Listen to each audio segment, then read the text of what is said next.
you have to pitch 3 ideas, and the worst thing would be that one of your ideas isn't very good to you, and then they would choose that one, and you would be making this thing for a year and a half or 2 years that you weren't that proud of. So you have to make sure when pitching ideas to anyone that it's you, and that there's something in it that you really connect to, and you hope that you're not that different from everybody else, that maybe other people connect to the same thing, or at least some portion of the world connects to it.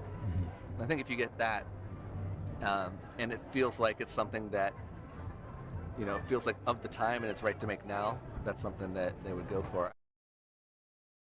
I had been playing around with taking a second of video of my life for a very different, various different parts of it, like foods, 1 second a day of meals, 1 second a day of work, just regular life. And there's something kind of cool about that trend of sort of, I guess it's micro-editing your existence that happens in Instagram and in Vine and things like that. And it seemed like there's maybe something cool to do that, with that in animation. That was my promise to Jeff a couple years ago, is that we're going to make, I love his paintings. I've loved him for a long time. And when we first met, I was like, I want to make this work. There's no reason for CG to look any particular way. We can do anything. This is animation.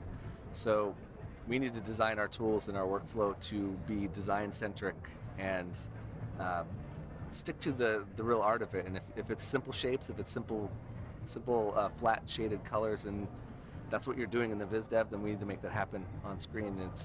You can do anything. You know, we can make things look totally real. We can make things, you can do things hand-drawn and go that direction. But to focus on a goal and just say we're going to make that, I think it's kind of a fun challenge.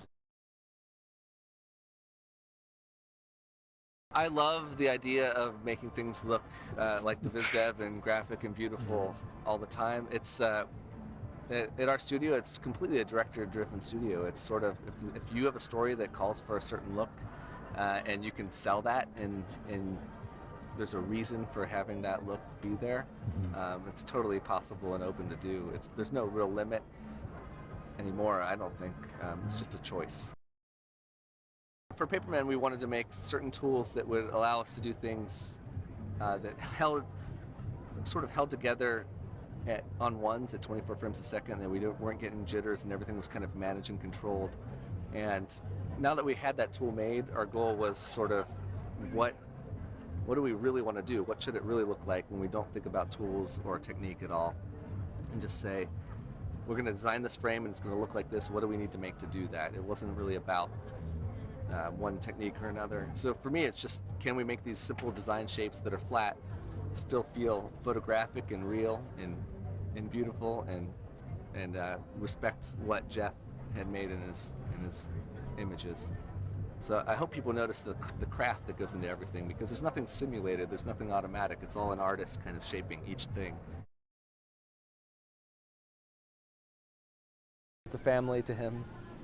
It's a really nice thing to feel like he is on your side. There's a point during the short, you know, you're working on it and you feel like you're pitching a lot and you're getting criticism a lot, and there is a point where he starts to kind of accept the idea as his own and becomes your advocate, and that's a big, really nice shift that happens in the process when you're like 2/3 of the way finished, where you're not pitching anymore. Now you're supported and you're getting the hug.